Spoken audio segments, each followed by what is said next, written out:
Ելենա Արշակյանի «Հարսնաձորի լեգենդը» հեռուստասերիալի նկարահանումները շարունակվում են, մեր կողմից սիրված դերասաններն էլ շարունակում են մարմնավորել մեզ արդեն հայտնի դրական ու բացասական կերպարները։ Հեռուստասերիալի նկարահանման հրապարակում միշտ ջերմ ու ընկերական մթնոլորտ է, անկախ այն բանից, որ հեռուստասերիալում իրավիճակն իսկապես թեժ է ու լարված։ Սաքոն գտնվում է ծայրահեղ հոգեբանական ծանր վիճակում։ Այդ ամենի վրա ազդել են նաև Արմոյի կողմից նրան տրվող դեղերը։ Իհարկե դեռ ոչ ոք ընտանիքում գլխի չի ընկել, որ այդ ամենը այդ դեղահաբերի արդյունքում է։ Բայց այնքան ծայրահեղ էր վիճակը, որ Սաքոն որոշել էր իր կյանքին վերջ տալ ու եթե չլիներ վռամը կամ մի փոքր ուշանար, կկատարվեր անդառնալին։ Այս ամենից հետո Նարեն որոշում է հեռանալ տնից, քանի որ կարծում է, որ այս աշխարհում միակ բանը, որ իրեն մնացել է, դա երեխան է ու երեխայի կորուստը նա ոչ մի կերպ չի կարող տանել, նա պետք է փրկի իր երեխային և այդ ընտանիքում յուրաքանչյուրն ազդում է նրա վրա և կարող է դառնալ երեխայի կորցնելու վտանգի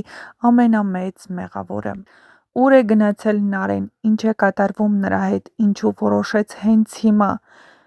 Հայկն անհանգիստ է հասկանալով, որ Նարեն հեռացել է տնից ու անհայտ ուղղությամբ գնացել։ Նա փորձում է կապ հաստատել Լալայի հետ ու հասկանալ արդյոք Նարեն գոնե Լալային տեղյակ պահել է։ Իհարկե Լալան դեռ ոչնչից տեղյակ չէ, ավելին Միքոն նրան սպառնում է ու ասում, որ Սաքոյից հետո նրա հետ է իր հարցերը լուծելու։ Միքոն նրան մեղավոր է գտնում իր հոր մահվան մեջ, ավելին նրան մեղադրում է, որ հայրը նրա պատճառով մոռացել էր իր մորը։ Իհարկե սա զայրույթ է, որը նորմալ է հատկապես այն երեխաների համար, ովքեր մեծացել են առանց մանկության, ովքեր զրկված են եղել ծնողների սիրուց, ուշադրությունից, և այս ամենը բնական ու նորմալ ռեակցիա է։ Իսկ թե ինչ է կատարվելու հետագա սերիաներում կիմանաք, եթե հետևեք մեր ալիքին։ Մենք ձեզ բերելու ենք բազմաթիվ հետաքրքիր գաղտնիքների բացահայտումներ, թե ուր է կորել Արմոն, ինչու վերջին սերիաներում Արմոն չի հայտնվում հեռուստաէկրաններին, ինչ է կատարվել նրա հետ և երբ սպասենք նրա հայտնվելուն, երբ է ավարտվելու հեռուստասերիալը։ Այս բոլոր գաղտնիքների բացահայտումները մի փոքր ավելի ուշ, բայց մինչ այդ չմոռանաք բաժանորդագրվել մեր ալիքին ու տեսանյութի մեկնաբանություններ բաժնում անպայման թողնել ձեր կարծիքը, ինչ եք կարծում Նարեն ուր է գնացել և ինչ է կատարվելու նրա հետ։ Բարի օր, ես գրեթե պատրաստ եմ այսօրվա ներկայացմանը, հիշեցնեմ, որ ժամը 7-ին է Ստանիսլավսկու անվան ռուսական պետական դրամատիկական թատրոնում։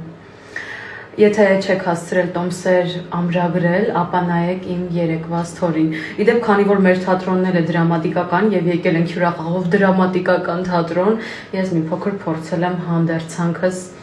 համապատասխան դարձնել այսօրվա մթնոլորտին, որ պիտի տիրի, որովհետև ես երրորդ անգամ եմ նայելու, գիտեմ ինչ եմ տեսնելու,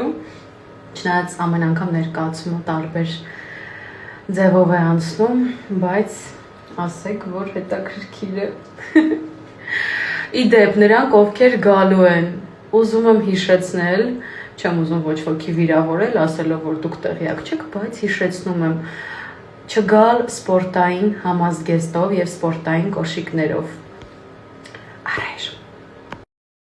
անճանաչել են դարձել, քիթս բացացել է ճակատիս վրա, բերանս տեղա, իման են չի հետս, չէ, տենց ուղղակի մի հատ փոքր միջադեպ եղավ, նոր կաֆեմ նստած էի ու կողքի սեղանին ծանոթ մարդիկ էին, հետո դուրս գալուց ինձ թվաց, որ իմ կողմ նայեցին, ես էլ ճիշտ ասած սովորություն չունեմ առաջինը բարևելու, հատկապես երբ որ տղամարդիկ են լինում, ուղղակի նայում եմ այդ մարդկանց ուղղությամբ, եթե հայացքներով իրար հանդիպում ենք, իրանք էլ ինձ նայում են ու ժպտում են, ես էլ բարևում եմ։ Իրանք ինձ թվաց նայեցին իմ կողմ, բայց չբարևեցին։ Չգիտեմ, իհարկե հիմա արդեն այդքան ծանր չեմ տանում տենց դեպքերում, ավելի թեթև են նայում, մարդիկ ինչ են ուզում չեն բարևում, իրանց պրոբլեմն է, ուղղակի ուզում էի հասկանալ, մի բան փոխվել է, հա, շատ անճանաչել եմ։